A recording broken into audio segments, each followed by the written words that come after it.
Hello दोस्तों, welcome back to my channel. तो कैसे हैं आप सब? आई होप आप सब लोग अच्छे होंगे, स्वस्थ होंगे और मस्त होंगे। दोस्तों, आज की वीडियो में मैं बहुत ही महत्वपूर्ण जानकारी के साथ आप लोगों के सामने उपस्थित हुई हूं। तो आज की वीडियो का टॉपिक है हमारा नीट परीक्षा। जी हाँ दोस्तों, अभी हाल ही में नीट परीक्षा जो है वो हुई है। तो उसी से जुड़ी हुई कुछ जानकारी मैं आज अपने इस वीडियो में लेकर आई हूँ दोस्तों। तो दोस्तों, जानते हैं नीट परीक्षा, इसका महत्व क्या है और किस तरह से आप कर सकते हैं इसकी तैयारी। फ़िलहाल ये एग्ज़ाम हो चुका है, लेकिन आने वाले नए सीज़न में फिर होगा, नए साल में। तो फिर तब तक के लिए आइए जानते हैं कि क्या-क्या चीज़ें इसके लिए होती हैं। दोस्तों, आप में से बहुत से लोगों ने बहुत छोटी उम्र में से ही डॉक्टर बनने का सपना देखा होगा और आपके सपने को पूरा करने का दिन पास आ रहा है। जैसा कि अभी आ चुका, चला भी गया, लेकिन समय जो है वो हर समय वापस रोटेट होता रहता है। तो जो समय बीत गया उसे वापस नहीं ला सकते और जो आने वाला समय है उसका यूटिलाइजेशन कैसे करना है, तो ये सब चीज़ें तो आप लोग जानते ही हैं। तो आइए जानते हैं नीट परीक्षा के बारे में, उसके महत्व के बारे में। दोस्तों, सबसे पहले तो आपको बता दें कि नीट परीक्षा होती क्या है। तो राष्ट्रीय पात्रता प्रवेश परीक्षा मतलब कि नीट, जिसे मूल रूप से all India pre medical test भी कहा जाता है और भारतीय चिकित्सा और दंत चिकित्सा संस्थानों में एमबीबीएस और बीडीएस डिग्री के लिए प्रवेश परीक्षा है। यह राष्ट्रीय परीक्षा एजेंसी एनटीए के द्वारा संचालित किया जाता है और केंद्रीय माध्यमिक शिक्षा बोर्ड ने एनटीए से पहले यह परीक्षा आयोजित की थी। यह प्रवेश परीक्षा जो भारत के एमबीबीएस और बीडीएस कॉलेजों में 90,000 सीटें प्रदान करती है, प्रतिवर्ष मई में आयोजित की जाती हैं। एक संभावित उम्मीदवार जैसे कि मेडिकल करियर बनाना चाहता है, उसे कक्षा 10वीं और 12वीं में भौतिकी, रसायन विज्ञान और जीव विज्ञान, जैव प्रौद्योगिकी में पाठ्यक्रम पूरा करना आवश्यक होता है। दोस्तों, ग्रेजुएशन प्रोग्राम के अलावा एनटीए पात्रता प्लस रैंकिंग नीट पद भी आयोजित करता है। ग्रेजुएशन में नीट पीजी जो विभिन्न एमडी, एमएस और पीजी डिग्री प्रोग्राम में नामांकन के लिए आवश्यक एकमात्र प्रवेश परीक्षा है। नीट परीक्षा 11 भाषाओं में आयोजित की जाती है दोस्तों। अंग्रेजी, हिंदी, मराठी, उड़िया, तमिल, मराठी, उर्दू और बंगाली, तेलुगु, कन्नड़ और असमिया। और एक आवेदक के पास परीक्षा पूरी करने के लिए 3 घंटे का समय होता है, जिसमें 180 प्रश्न होते हैं और परीक्षा के प्रश्न पत्र को 3 भागों में विभाजित किया गया है, भौतिकी, रसायन और जीव विज्ञान। और उसमें जीव विज्ञान के अंदर आता है वनस्पति विज्ञान और प्राणी शास्त्र। तो ये तो थी जानकारी नीट का कि नीट क्या होता है। अब आइए जानते हैं कि नीट परीक्षा क्यों महत्वपूर्ण होती है। नीट परीक्षा उन छात्रों के लिए फ़ायदेमंद है जो भारत के सर्वश्रेष्ठ मेडिकल और डेंटल कॉलेजों में पढ़ना चाहते हैं। यहाँ कुछ कारण हम आपको बताएंगे और नीट परीक्षा क्यों महत्वपूर्ण है। यह सभी भारतीय मेडिकल छात्रों के लिए एक एकीकृत प्रवेश परीक्षा की स्थापना करता है दोस्तों। AIPMT और अन्य राज्य स्तरीय CET जैसे EAMCET, Delhi PMT, MHCET, RPMT और अन्य को नीट द्वारा प्रतिस्थापित किया गया था। एम्स नीट में शामिल नहीं है दोस्तों। पहले भारत में विभिन्न सरकारी और निजी मेडिकल संस्थानों में नामांकन के लिए 25 से अधिक अलग-अलग मेडिकल प्रवेश परीक्षाएं होती थीं। नीट परीक्षा ने कई परीक्षाओं की तैयारी करने और प्रयास करने की आवश्यकता को समाप्त कर दिया है।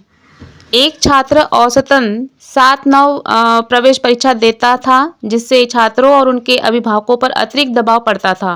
मतलब 7 to 9 टाइम वो प्रवेश परीक्षा दे सकता था। नीट परीक्षा ने उस दबाव को कम किया है और छात्रों को उनके मनचाहे कॉलेज में प्रवेश दिलाने की मदद की है। इसके अलावा दोस्तों, छात्रों को कई परीक्षाओं के दौरान विभिन्न पाठ्यक्रम और पैटर्न के अनुसार तैयारी करने की चुनौती का सामना करना पड़ता है। नीट परीक्षा देते वक्त छात्रों को केवल एक ही पाठ्यक्रम की तैयारी करनी होती है। दोस्तों, जैसा कि मैंने आपको बताया कि नीट का फुल फॉर्म जो है वो national eligibility cum entrance test है और हिंदी में इसे राष्ट्रीय पात्रता सह प्रवेश परीक्षा कहते हैं। राष्ट्रीय परीक्षा एजेंसी यानी कि एनटीए हर वर्ष ऑफलाइन मोड में राष्ट्रीय पात्रता सह प्रवेश परीक्षा यानी कि नीट का आयोजन करवाती है। और नीट 2025 मेडिकल प्रवेश परीक्षा जो है दोस्तों वो 1,09,048 MBBS और 27,868 BDS, 52,720 आयुष और 525 BVSC तथा AH सीटों पर प्रवेश के लिए आयोजित की जाती है। नीट 2025 का जो परीक्षा का आयोजन था दोस्तों वो ऑलरेडी हो चुका है। 4 मई को अभी समाप्त हुआ है वह परीक्षा, रिजल्ट आना बाकी है इसका। अब आइए दोस्तों बात करते हैं कि इसके सिलेबस, परीक्षा पैटर्न और काउंसलिंग की पूरी जानकारी आपको यहाँ पे देते हैं दोस्तों नीट यूजी के सिलेबस में केमिस्ट्री, फिजिक्स, बायोलॉजी विषय से संबंधित प्रश्न पूछे जाते हैं और इन प्रश्नों के आधार पर ही कैंडिडेट की आगे की चयन प्रक्रिया का निर्धारण किया जाता है। दोस्तों नीट यूजी परीक्षा पैटर्न, नीट यूजी परीक्षा को 3 भागों में बांटा गया जिनमें केमिस्ट्री, फिजिक्स और बायोलॉजी विषय शामिल हैं। केमिस्ट्री और फिजिक्स के पेपर में से 45 प्रश्न पूछे जाते हैं और जिसके अनुसार दोनों पेपर 180 अंकों के होंगे। वही बायोलॉजी विषय में से 180 अंकों के प्रश्न पूछे जाएंगे जिसमें बॉटनी विषय में 45 और जूलॉजी विषय में 45 प्रश्न होंगे। नीट यूजी परीक्षा 180 मिनट यानी कि 3 घंटे की होगी और जिसमें कैंडिडेट को 720 अंकों वाले 180 प्रश्नों को हल करना होगा। कई अन्य प्रतियोगी परीक्षाओं की तरह ही नीट में भी नेगेटिव मार्किंग का प्रावधान है दोस्तों। और बता दें कि प्रत्येक सही सवाल पर कैंडिडेट को 4 अंक दिए जाएंगे, वही गलत जवाब देने पर 1 अंक काट दिए जाते हैं। ध्यान दें कि अनुत्तरित सवालों के लिए कोई नेगेटिव मार्किंग नहीं की जाएगी।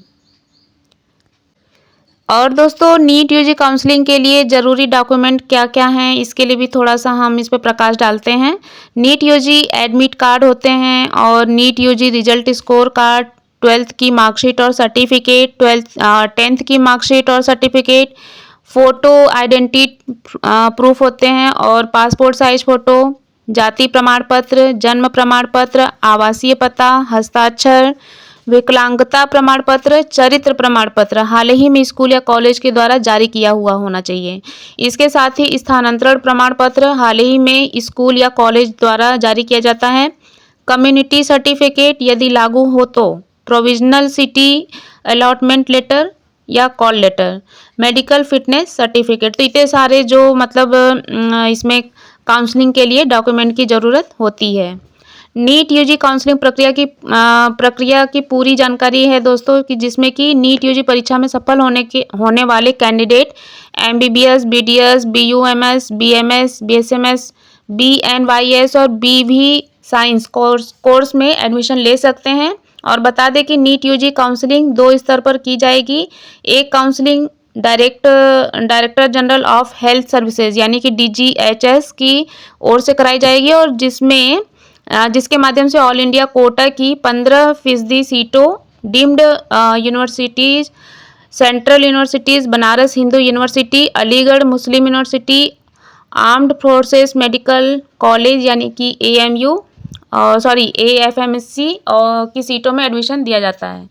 इसके लिए कैंडिडेट काउंसलिंग डेट्स आने के बाद ही MCC की ऑफिशियल वेबसाइट पर आप जाके चेक कर सकते हैं। और इसके अलावा दोस्तों दूसरी मेडिकल काउंसलिंग जो है वो स्टेट कोटा की होती है जो कि राज्य सरकार के चिकित्सा शिक्षा विभाग अथवा निदेशालय की ओर से आयोजित की जाती है।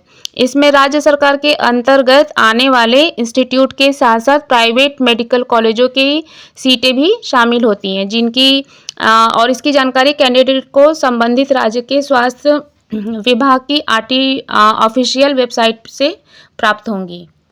और दोस्तों अभी हाल में ही जो नीट का एग्ज़ाम हुआ है उसमें बताया जा रहा है स्टूडेंट के द्वारा कि मतलब कि जो पेपर हुए थे काफ़ी लेंदी आए थे।